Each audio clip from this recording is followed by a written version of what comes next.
All right. Good morning, everyone. This is Rick at Studio USA. It is Winning Women's Wednesday, and I have Michelle Ozimi here with me. Hi, good morning. Good morning. And we are flying the plane. We are building the plane in midair still. Always. But now today we are flying just the two of us. Just the two. Boy, child of the 70s there. So how are you doing? I'm fantastic. Right on. Doing great. Got to see the solar eclipse. That wasn't, cool. yeah. It was cool. That was kind of cool. And Yeah. my business partner and landlord, Daniel, he put this party patio on their headquarters over there. So it just Nice. worked out perfectly that we were up on the second floor. There was no obstructions, nothing. And I was not prepared for it to be dark in the middle of the day. Yeah. Yeah. It was one of those things like I was like, okay, I'm going to check it out. It'll be cool. I was definitely impacted by it more than I thought I would be. I'm glad I Same. took the time. It was really cool. Same. Really fun. And unfortunately, nobody posted about it on social media. Not at all. So Not at all. I don't really know anybody else's experience with what happened. Oh my Lord. So we are just a two-person booth today. So we can have shenanigans. Yes, we can. It's We gonna be are fun. totally Watch out. ungoverned. Yes, Ungoverned. we are ungoverned. And I also am having trouble with. I'm not sure what happened to the Oracle as far as where our previous topics went to. So hopefully it won't double dip us That's today. all right. But let's give this a whack here. What do we got? So this is the art of prompts. Give us a topic for a female-centric business podcast focusing on mindset and motivation, hosted by an idiot man. Period. Provide us with a quote from a famous person and a Ooh. topic. I like the quote.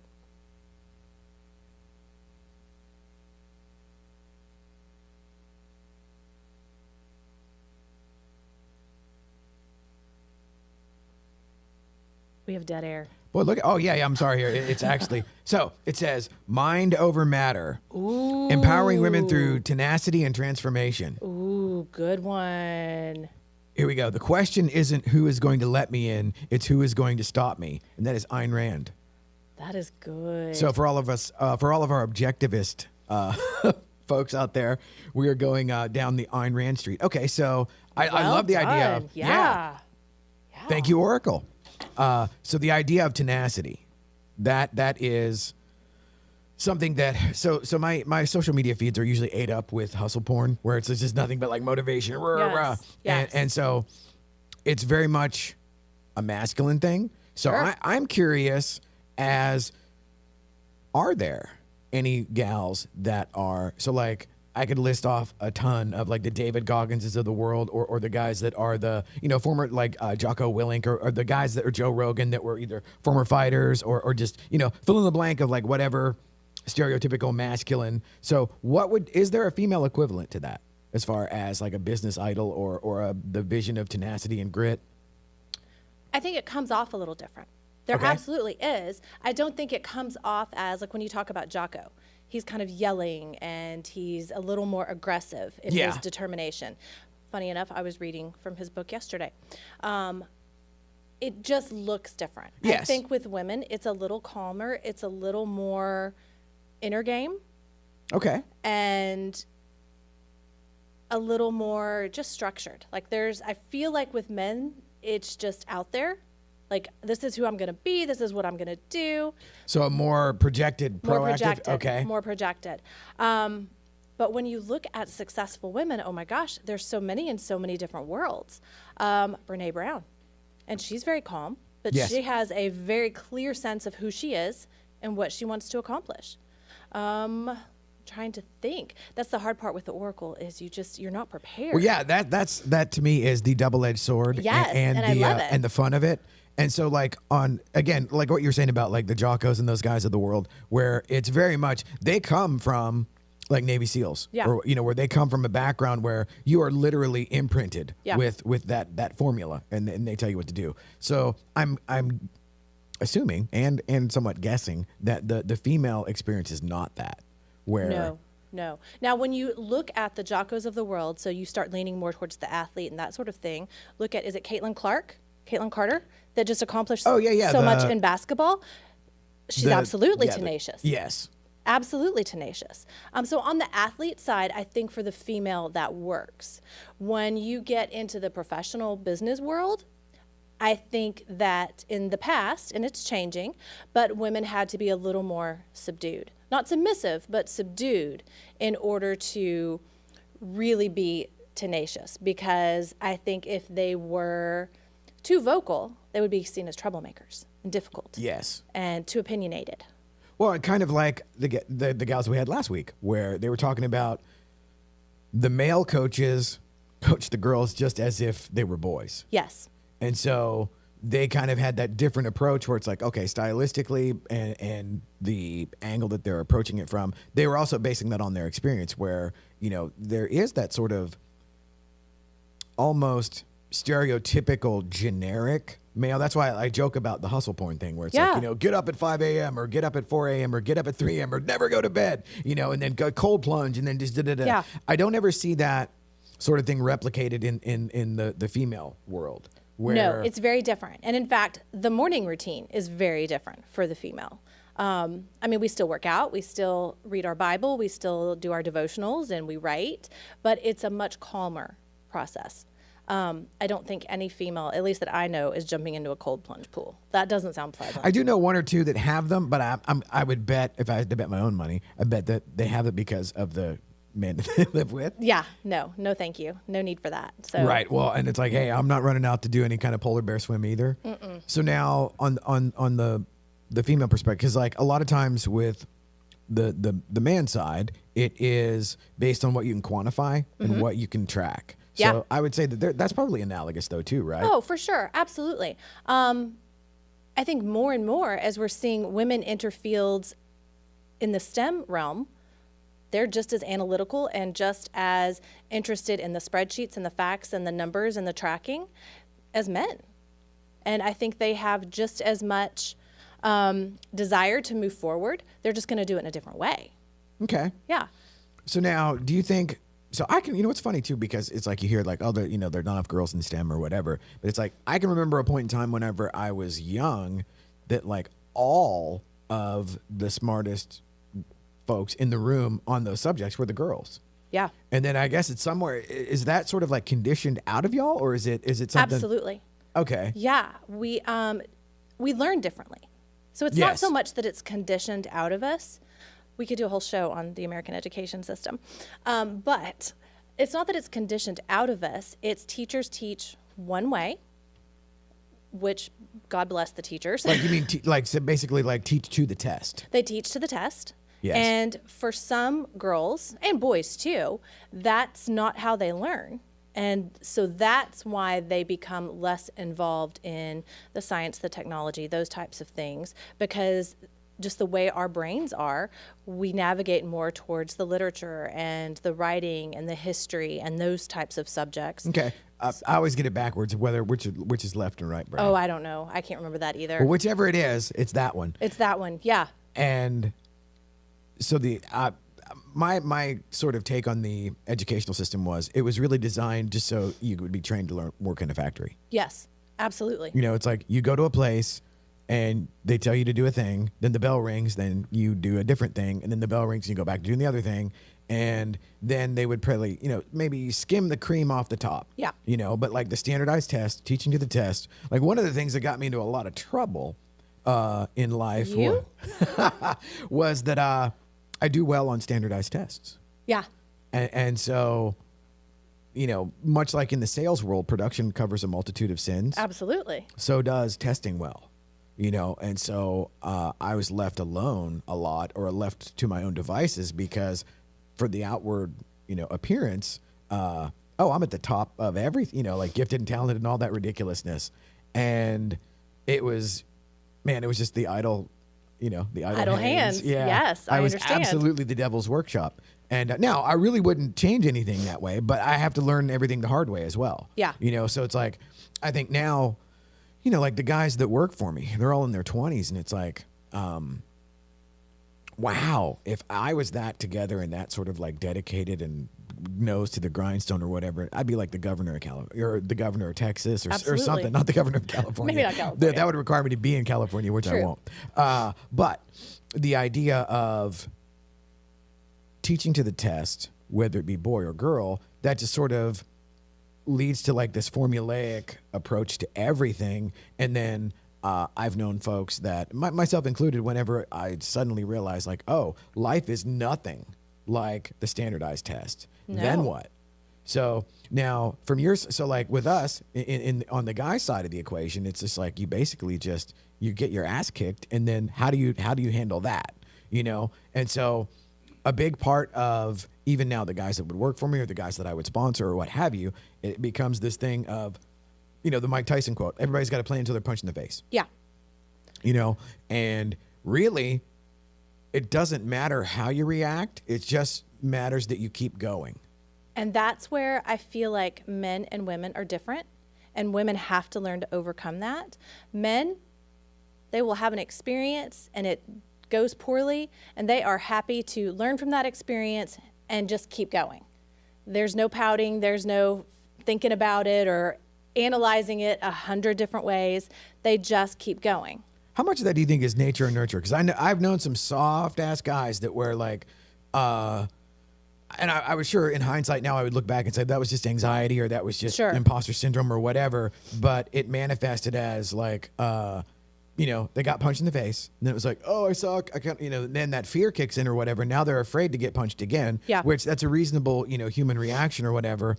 However, there's fists flying always. In business, absolutely. In business. And I think it's nature, the ones who can move forward. Like, I think it's innate in them, and they're ready. I think women have that less. And in fact, in my coaching, one of the things that I teach women is plan your failure.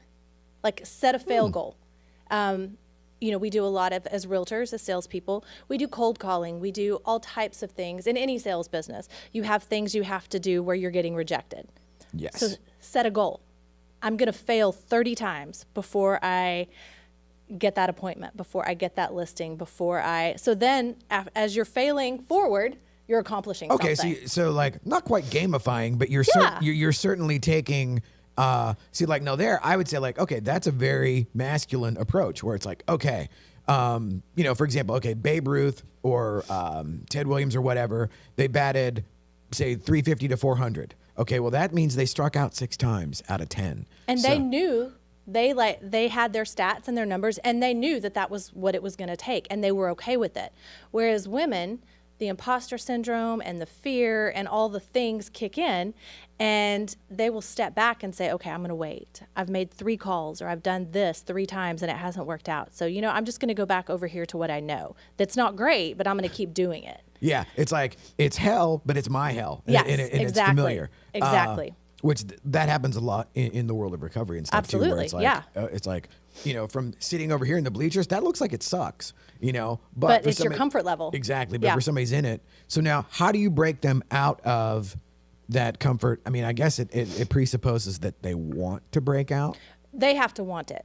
I mean, definitely they have to decide that this goal is worth it for me, and I know it's going to be hard, but I'm willing to do the work if you'll guide me and hold me accountable. Okay, so that it's almost like they have to have some sort of like aha moment or like personal come to Jesus moment. Because like the thing last week that was really fascinating to me that I didn't want to, you know, really bow up and be like the idiot guy or whatever at the table. More than any.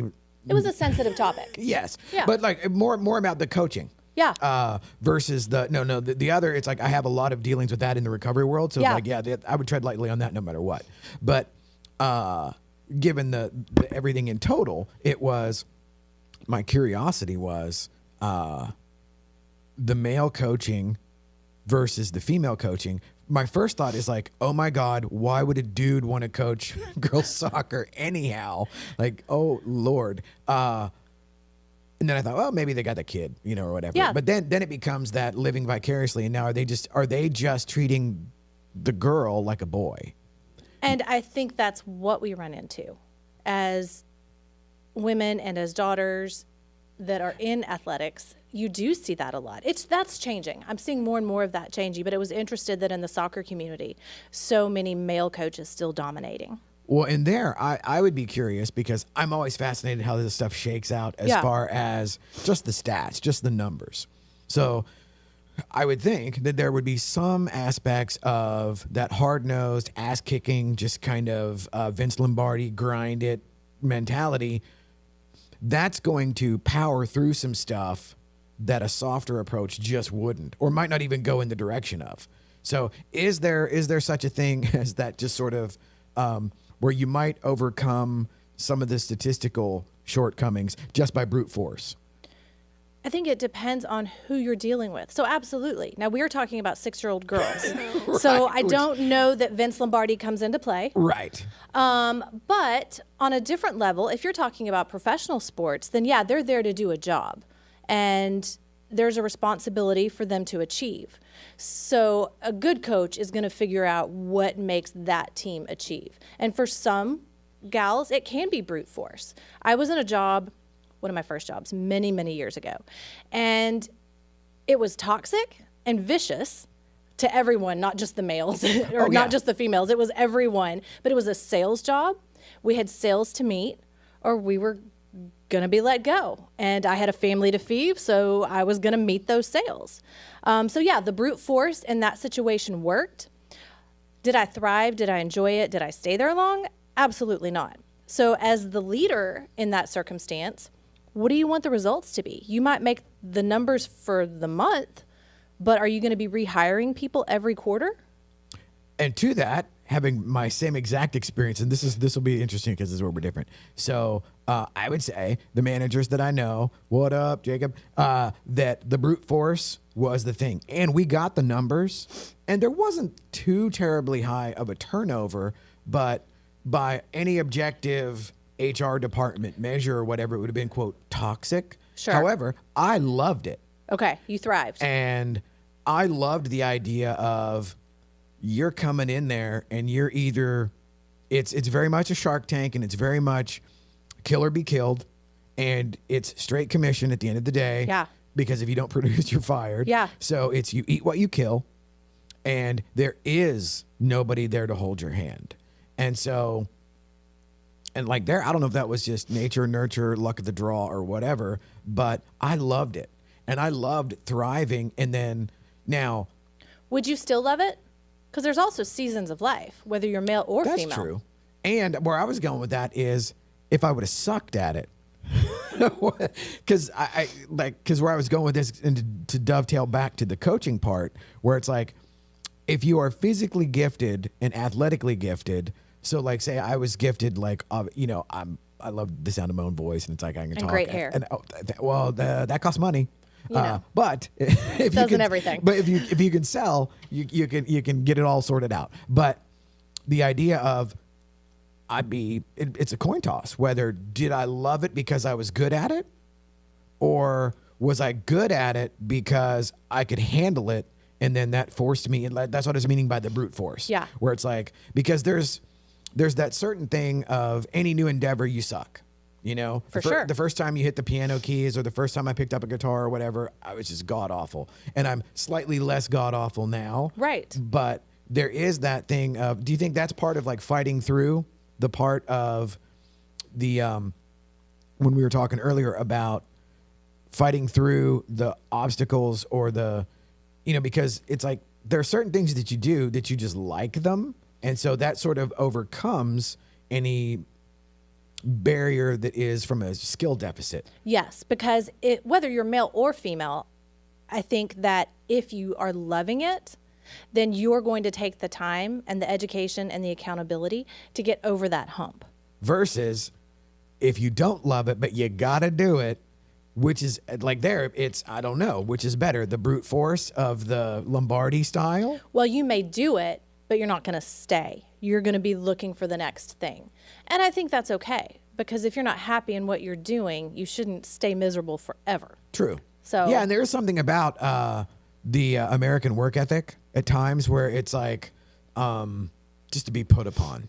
Yeah. And just to, like, oh, it works, whatever. Now, I'm at a place now where, yes, I do work 7 days a week, but it's like I love it. And it's like I have a toy box. Yeah. You know what I mean? And like we're literally sitting in my the extension of what would be a man cave or whatever. Oh, for you know? sure. It's amazing. Well, thank you. But there is that part of it that this is just an extension of my person. That's why now the refrigerator looks like a guitar amp and there's guitars over there. I decided to lean in to the ridiculousness of some of the aspects of my personality, and it's a lot more fun. Absolutely. And there's something about that. Do you think that came with age? That's certainly a factor.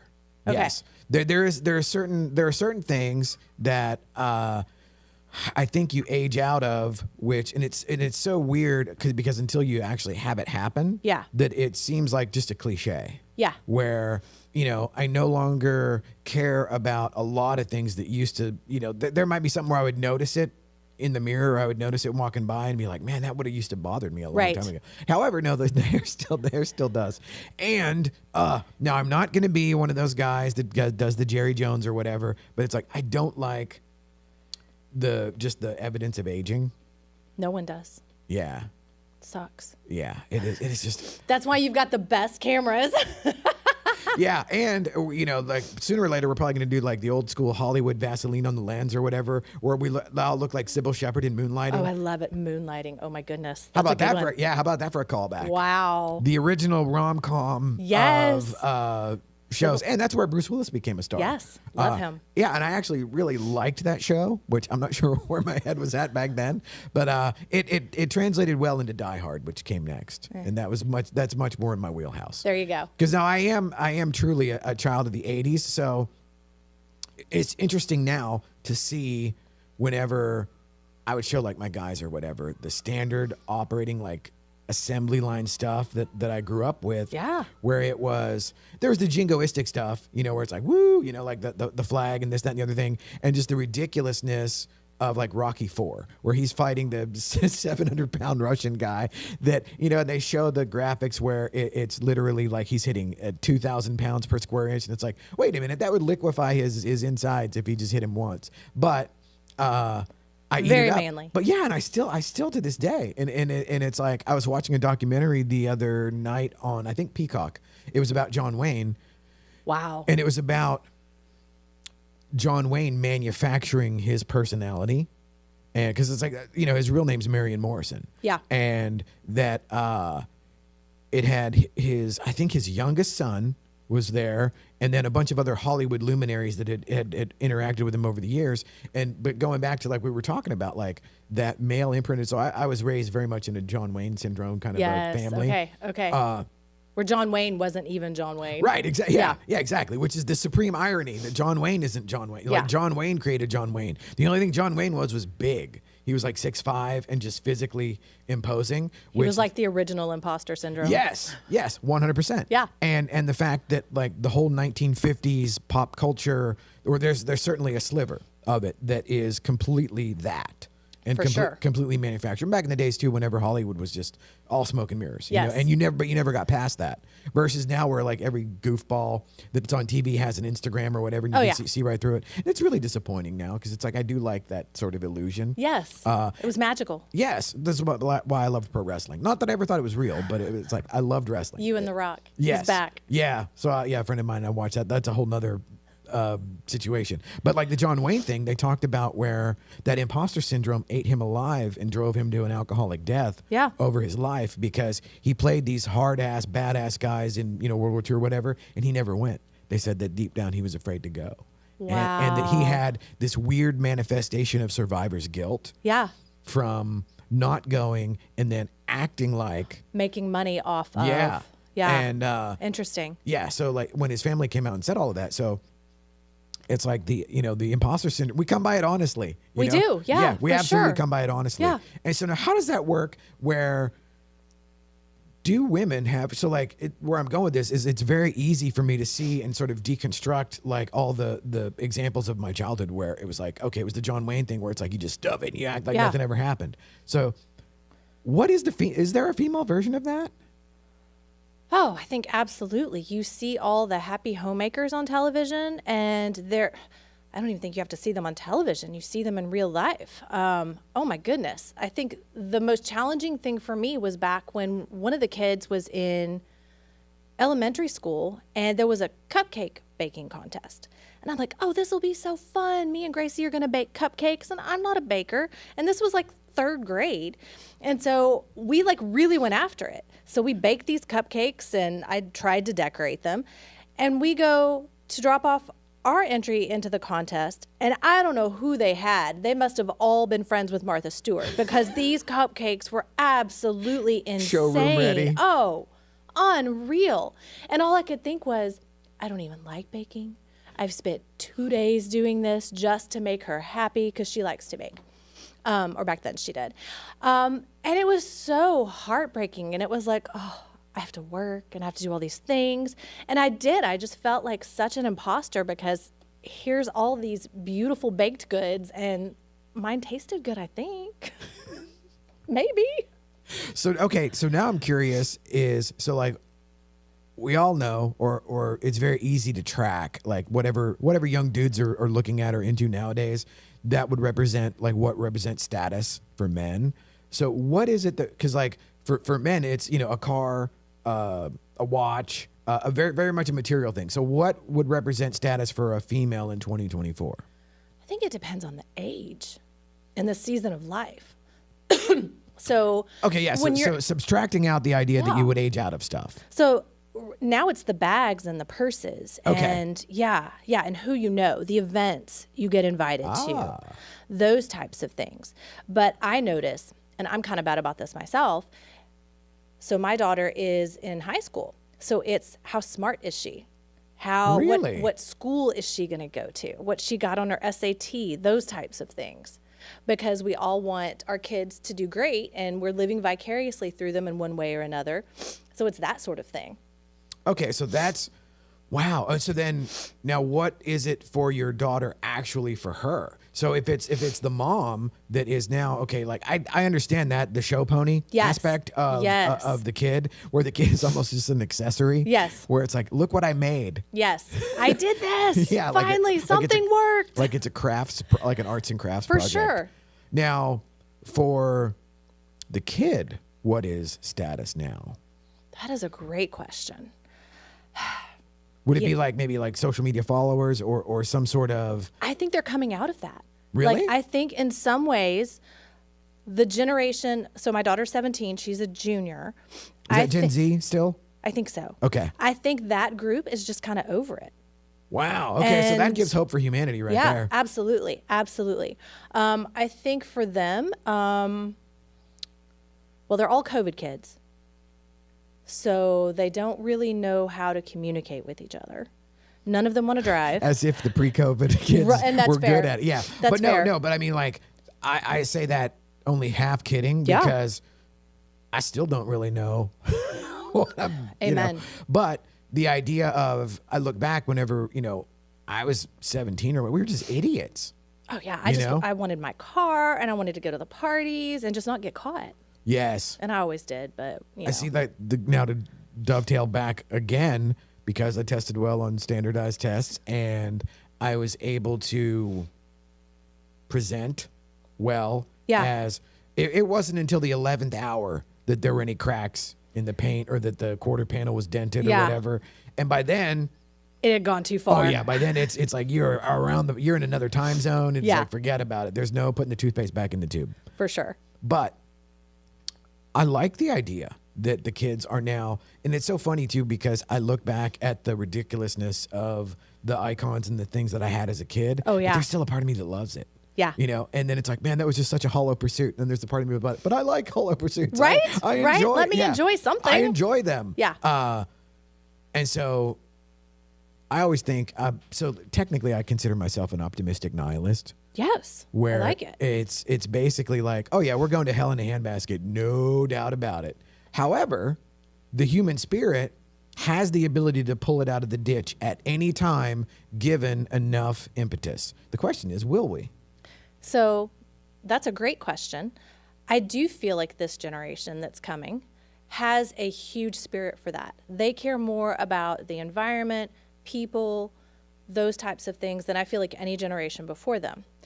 The problem is I don't know that they have the gumption like us Gen X people did.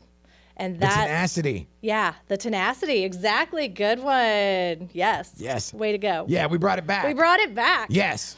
And that's where I see, like, they need those mentors. And that's what, and especially I feel like women are really bad about asking for mentorship and wanting to be. That's one of the biggest things I see women suffer with. They talk about how lonely they are, especially as entrepreneurs and realtors, Yeah. that sort of thing. But then you invite them into a community and they don't want to be a part of it because they don't want people to see their real struggles. Right. It's keeping it, Well, in the keeping it behind the glass. The colossal irony of that is, fortunately or unfortunately, depending on your position, Right. that is the deal. Yeah. And I'm not going to try to quote studies or paraphrase or whatever, but the opposite of addiction is community. Yeah. I know that they've done the thing with the rats or whatever. And the rat does the cocaine until it kills itself. However, when they put a rat in with other rats and the cocaine button, they don't hit the cocaine button. Because community is so, so important. And it's so strange how we try so hard not to be a part of it. Even though we desperately need it, we really want it. And by having that mentorship and that community, we can bridge all of our strengths together. And that's how we can really make an impact. Yes. And I do feel like as men, you guys do a better job of that, though I am seeing it less and less. And Well, again, it's the thing COVID. that worries me about that is I always preface any of my interactions with my guys or whatever, whenever it's just the guys. It's Yeah. like, okay, we're just the guys. And Which there's is just, great. There's just some stuff, like wedgies or swirlies, or that it just is. Yes. And the idea that you're going to like legislate that out of, that's a bad idea. Yeah. And there's a certain male behavior. The joke is men insult each other and don't mean it. Women compliment each other and don't mean it. Agreed. And somehow that became the accepted dynamic. And I think if everybody kind of got somewhere in the middle. Yes. Because like dudes never compliment each other. It is like just one bust. Yes. One after the other, which I love. However, I have It's to affectionate. Yeah, well, and I have to force and we always would joke in like my circle of friends or whatever, if we don't make fun of you, it means we don't like you. Right. Understood. Yeah. Not in a malicious or We're not comfortable enough. Yeah. Yeah. Or you're just not Yeah. one of us yet. Once we can really give you a hard time, it's because we're comfortable with you. Yes. Yeah, I totally get that. And so I try to encourage that with the dudes that work for me, and they don't really have a choice. So I Sorry, suppose, guys. So I suppose the ones that stay, they're okay with it. Yeah, there you go. And well, this was awesome. This was an awesome. So off the cuff. fun. Yes. And so next week we are going to be So excited. experimenting live. So I have the hotspot. We're probably going to So test. are we actually, is it going to be live? We'll try. Oh, it's going to be so Well, good. let's put that in the maybe category. Yeah.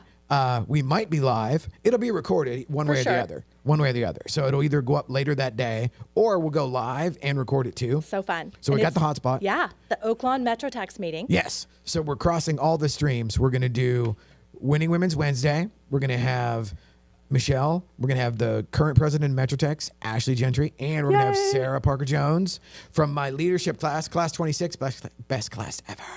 It's going to be awesome. Yeah, have you done, or have you considered leadership? I have considered it. I'll have to should. look into Yes. it. Yeah. Very cool. Yes. Very I cool. am loving my time with Metrotex right now. I'm having Right a on. blast. Yeah, it's so good. Are you going to go to the white party?